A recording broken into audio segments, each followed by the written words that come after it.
CLP के साबिक leader जाना रेड्डी से इनकी रिहाइशगाह पर सीएम रेवंत रेड्डी ने शाइस्तगी से मुलाकात की।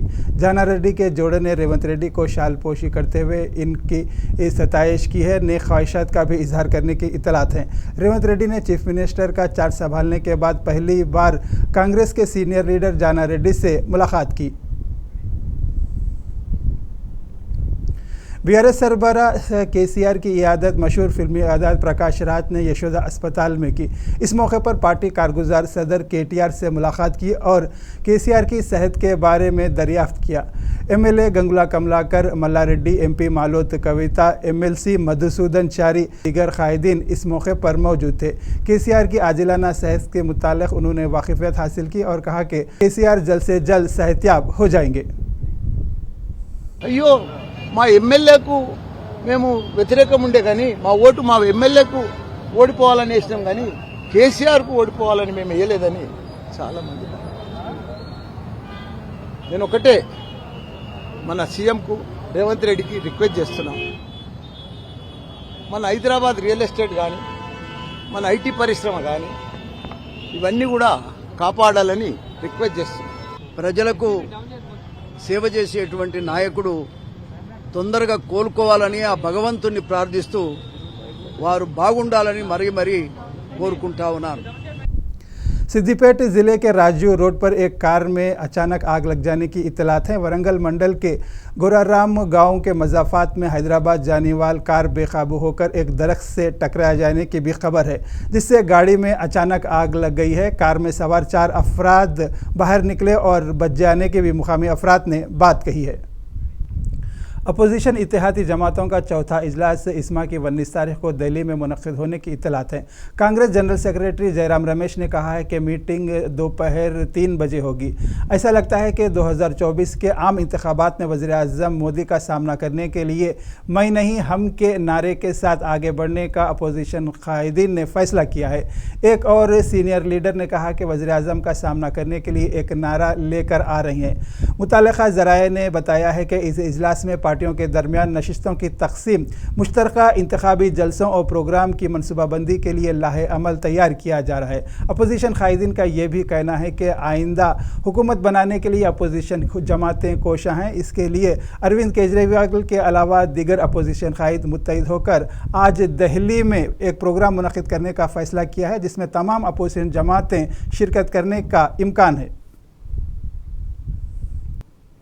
सुप्रीम कोर्ट के आईनी बेंच ने आज सुबह एक अहम फैसला सादिर करते हुए कहा कि वो कश्मीर को खुसूसी हैसियत देने के आर्टिकल 370 की मनसूखी में मदाखलत हरगिज़ भी नहीं कर सकता है। ये वाज़ेह हो चुका है कि आर्टिकल 370 सिर्फ एक आर्जी है। यह भी कहा जा रहा है कि सदर जमहूरिया के पास इस मनसूख करने का इख्तियार है। रियासत जम्मू कश्मीर की कोई अंदरूनी खुद मुख्तियारी नहीं है। इसमें कहा गया है कि सदर राज के दौरान मरकज़ के हर फैसले को चैलेंज नहीं किया जा सकता। 5 जजों का टीम था, तो उन्होंने आज अगर फैसला दिया है कि ये जो आर्टिकल 370 था ये आर्जी शेर कश्मीर शेख मोहम्मद अब्दुल्ला और नेहरू के वक्त में था, और अगर इसको हटाया पार्लियामेंट ने तो ये पार्लियामेंट का दायित्व बनता है। तो मुझे लगता है कि सुप्रीम कोर्ट के फैसले का हम सबको पालन करना चाहिए और आदर करना चाहिए, क्योंकि उससे बड़ा कोई यहाँ जो हमारा नहीं है। सुप्रीम कोर्ट सबसे बड़ा इदारा है, न्यायपालिका हमारा इदारा है, बहुत सबसे बड़ा है। और दूसरा, अगर सुप्रीम कोर्ट ने ये भी कहा कि यहाँ इलेक्शन होने चाहिए, और तीसरा उन्होंने ये भी कहा कि स्टेटहुड वापस देना चाहिए, हमारी भी यही डिमांड थी।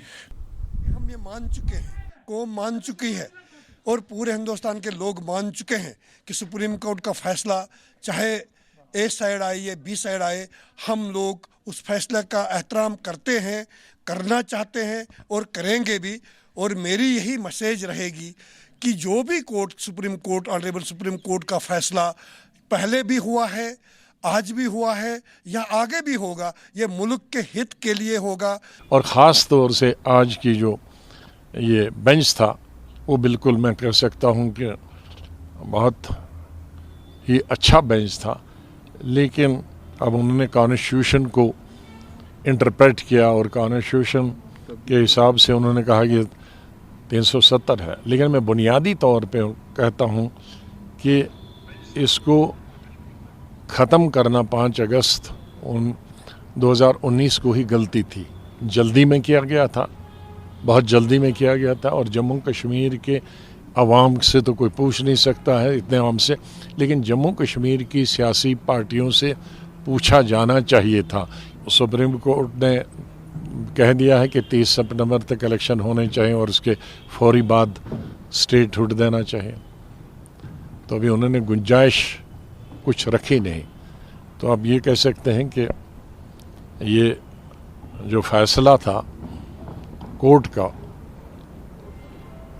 अब अदालत के खिलाफ तो कुछ नहीं कह सकते, लेकिन उससे जम्मू कश्मीर के तमाम अवाम में, हमें, हमारी पार्टी को बहुत मायूसी और अफसोस है। हम 370 की उम्मीद दे रखते, लेकिन 371 की मीन्स आपका protection of land and protection of आपकी एम्प्लॉयमेंट, ये 2 डिमांडें हमारी है, और स्टेटहुड वापस मिलना, और वो उम्मीद हमारी पार्लियामेंट से लगी है। दूसरी जानिब दिल्ली के वज़ीर आला अरविंद केजरीवाल ने पंजाब हुकूमत को अवामी मसाइल के लिए बहुत ही बेहद संजीदा करार दिया है।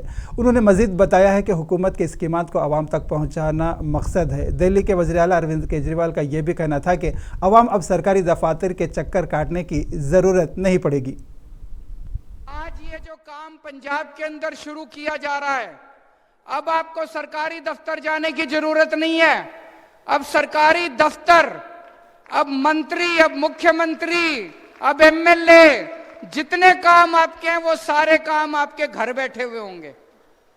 ये कहने को आज 43 सेवाएं शुरू की जा रही हैं, लेकिन ये 43 सेवाएं नहीं है।